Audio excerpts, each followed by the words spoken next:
Assalamualaikum warahmatullahi wabarakatuh. Alhamdulillahirabbil alamin. Assalatu wassalamu ala asyrafil anbiya'i wal mursalin sayyidina Muhammadin wa ala alihi washabihi wa man tabi'ahum bi ihsan ila yaumiddin. Amma ba'd. Segala puji bagi Allah, Tuhan semesta alam, yang telah memberikan kita begitu banyak nikmat sehingga kalian dapat melihat video yang bermanfaat ini. Salawat dan salam kita curahkan kepada baginda Nabiullah Muhammad sallallahu alaihi wasallam yang telah membawa kita dari zaman jahiliyah hingga zaman Islamiyah seperti saat ini.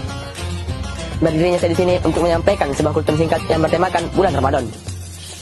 Bulan Ramadan adalah bulan tazkiyatun nafs.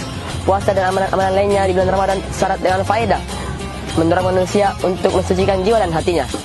Jiwa dan hati yang bersih adalah jiwa yang penuh dengan keimanan dan bersih dari kotoran-kotoran baik berupa syubhat maupun syahwat.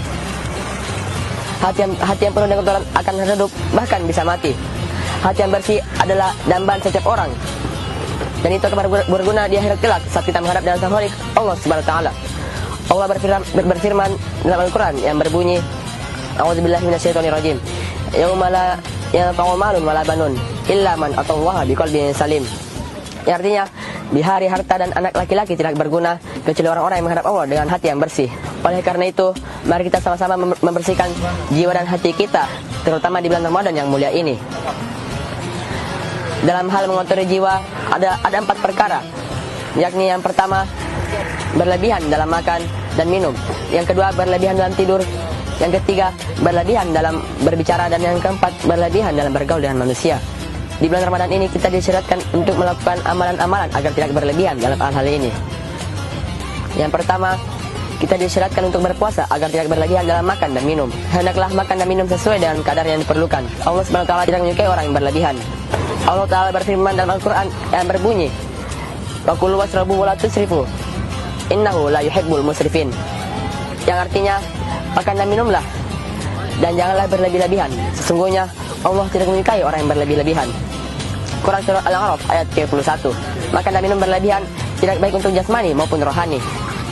Rasulullah sallallahu alaihi wasallam bersabda yang artinya, tidaklah anak Adam mengisi hal buruk dari perutnya cukup beberapa sop untuk menegakkan tulang punggungnya.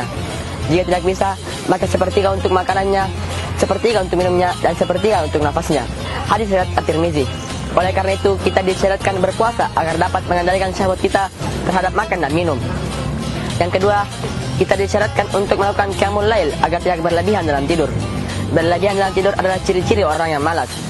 Islam mengajarkan umatnya untuk semangat melakukan hal yang bermanfaat, yang mana itu akan baik untuk di dunia maupun di akhirat. Jangan habiskan umur kita hanya untuk bermalas-malasan. Memperbanyak qiyamul lail akan membuat jiwa dan hati kita lebih tenang dan lebih bersemangat untuk melakukan hal-hal kebaikan. Yang ketiga, dalam hal berlebihan berbicara, kita disyaratkan untuk menjaga lisan di bulan Ramadan ini. Di bulan Ramadan ini kita tidak hanya dituntut untuk menahan haus dan lapar, tapi kita juga dituntut untuk menjaga lisan kita dari perkataan-perkataan yang tidak bermanfaat. Jika kita berpuasa tapi tidak menjaga lisan kita, maka sia-sia pahala puasa kita. Rasulullah sallallahu alaihi wasallam bersabda yang artinya, barang siapa dari kalian tidak menjaga lisannya, maka Allah tidak membutuhkan mereka meninggalkan makan dan minumnya. Hadis riwayat Bukhari nomor 903. Yang keempat, kita disyaratkan untuk melakukan iktikaf agar tidak berlebihan bergaul dengan manusia. Sesekali seseorang perlu menyendiri untuk melakukan muhasabah atau introspeksi diri dan lebih mendekatkan diri kepada Allah Subhanahu wa taala. Mari kita manfaatkan bulan Ramadan yang mulia ini untuk melakukan muhasabah, untuk mendekatkan hati dan jiwa kita kepada Allah Subhanahu wa taala. Mari kita renungi semua kesalahan dan semua kekurangan yang kita miliki. Mari kita manfaatkan bulan Ramadan ini untuk lebih bersemangat membersihkan jiwa dan hati kita. Jangan sampai bulan Ramadan berlalu dan tidak ada pengaruhnya terhadap diri kita. Sungguh beruntunglah orang-orang yang mensucikannya dan sungguh merugilah orang-orang yang mengotorinya. Mungkin itu saja yang dapat saya sampaikan. Kurang lebihnya mohon dimaafkan. Wabillahi taufiq wal hidayah. Wassalamualaikum warahmatullahi wabarakatuh.